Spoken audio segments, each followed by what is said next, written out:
So we're down to the grandstand, and you've got a car which is very different to what we'd normally assume a car to look like a little. So what can you tell us about it? The car is an electric car, but it has no batteries. It runs on hydrogen. So we still have electric motors, actually in all four wheels. It's permanent four-wheel drive, but the electricity is provided on demand from a fuel cell. And a fuel cell is basically electrolysis in reverse. So the old school experiment, you have a beaker of water and you pass electricity through, out comes hydrogen and oxygen. In a fuel cell, you put in the hydrogen and oxygen and allow them to combine without burning. And they give off the energy as electricity rather than as heat. It's what happens if it goes bang. And that electricity then provides is then sent to the electric motors in the wheels, which drive the car. But one of the keys to the car and its efficiency is that these motors are also the primary brakes. Mm-hmm. And 99% of your braking is done electrically. When you press the brake pedal, valves close in all hydraulic circuits. So there are friction brakes, but they're only used in emergency stops or below about 8 miles an hour when finally coming to a halt. And that electricity is sent to a bank of supercapacitors in the front of the car. And supercapacitors can charge very quickly, unlike a battery. So we can throw about 70 kilowatts, we do throw about 70 kilowatts under braking into those capacitors. And they provide 80% of the power to accelerate. So they can provide a lot of power for 10 seconds. But after that, you're at top speed. It takes 9.5 seconds to get to 60 miles an hour, but it won't do 65. It reaches the top speed very quickly. It's absolutely straight line acceleration, and it can cruise there until the tank runs out. And the fuel cell is only 10 kilowatts, so that's just enough to power 3 domestic kettles. But it can keep the car cruising at 60 miles an hour. And any extra power for accelerating or hill climbing comes from the capacitors. So how long, what sort of mileage are you getting at that? If you're saying when it runs flat, what's the maximum distance on it? Well, it's got a 300-mile range, but it won't have a 300-mile range if you run at a constant top speed. And just sort of, it's powered by hydrogen, but that's at the minute not widespread across the UK in terms of stations and stuff. Yes. You know, there's issues around that. How do you think this really can overcome this? Yes, I think it's there are some hydrogen cars being on the market now and being developed by Toyota and Hyundai, and they're brilliant bits of engineering, but they haven't really confronted this chicken and egg problem. If you build an intercity capable limo, then you need 300 filling stations to create a market in the UK, for instance. It's a bit easier here on the Isle of Man. But if you're bringing a new technology to market, you have to have a strategy to break into that market. And infrastructure is the key barrier. And so this car is designed for local use. There's over 3 million cars in the UK that operate in a 25-mile radius. And if you put a filling station into a small city like Oxford, 200,000 people, anybody who has a reason to come into that city at least once a week is a potential customer. That's why it's got a 300-mile range. It's not for a 300-mile journey, but to be at least a week's use of fuel. And if we put 100 cars into that market, the filling station's got 100 captive customers from day one. And so there's a business case for investing in that filling station, and it doesn't depend on the other 300. Each one is a standalone business case. So you can expand your market one at a time, and each one will very quickly break even. So unlike battery charging, it's of real interest to the petrol retailers, retailing sector. They are very keen, and constantly we probably get one a week contacting us, interested in the opportunity to put a hydrogen pump in. Just sort of explain to us, as a basic premise, how do you fill a hydrogen car? Well, it's got a filler flap just here, and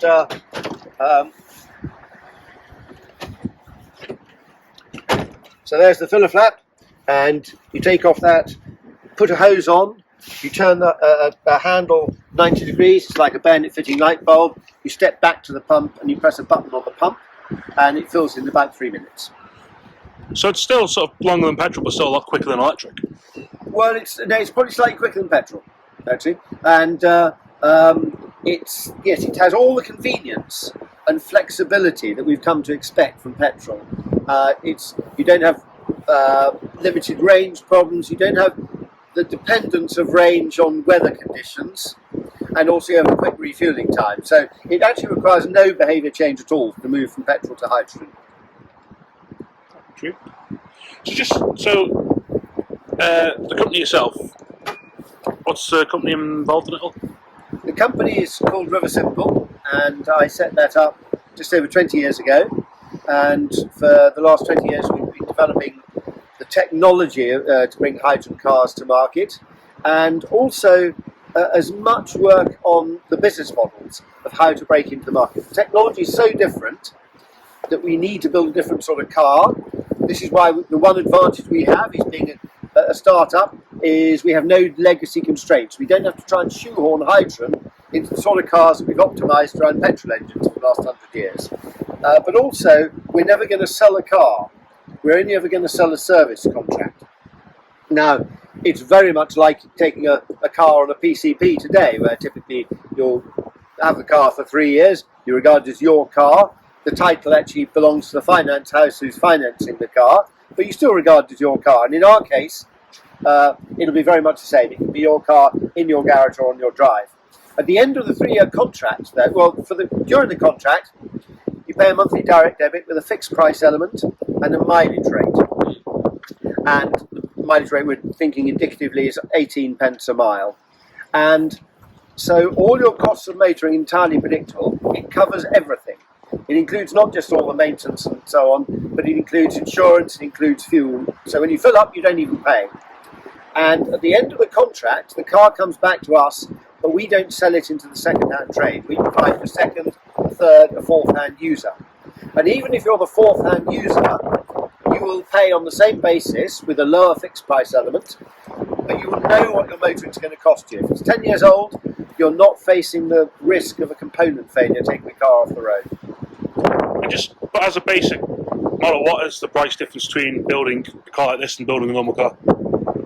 It is currently a lot more expensive to build these. Even when we're in volume production, it will cost us more to make than a conventional car. But we're not selling the car. So the pricing to the customer isn't driven by the build cost, it's driven by the lifetime cost. Instead of building a product to sell, we're building a revenue generating asset to sit on our balance sheet.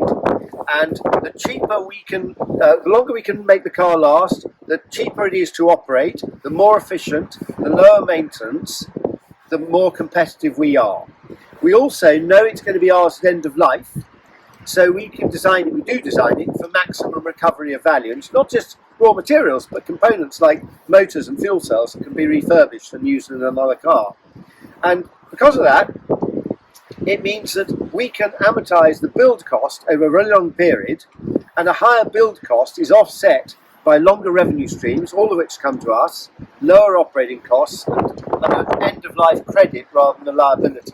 So we can come to market, we're aiming at an equivalent cost of ownership as a diesel, bottom-of-the-range diesel Golf, despite the fact it'll cost us about 4 times as much to make as it costs VW to make a Golf.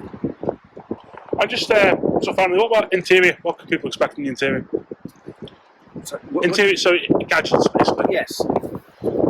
Well, Riversimple has got simple in its name for very good reason.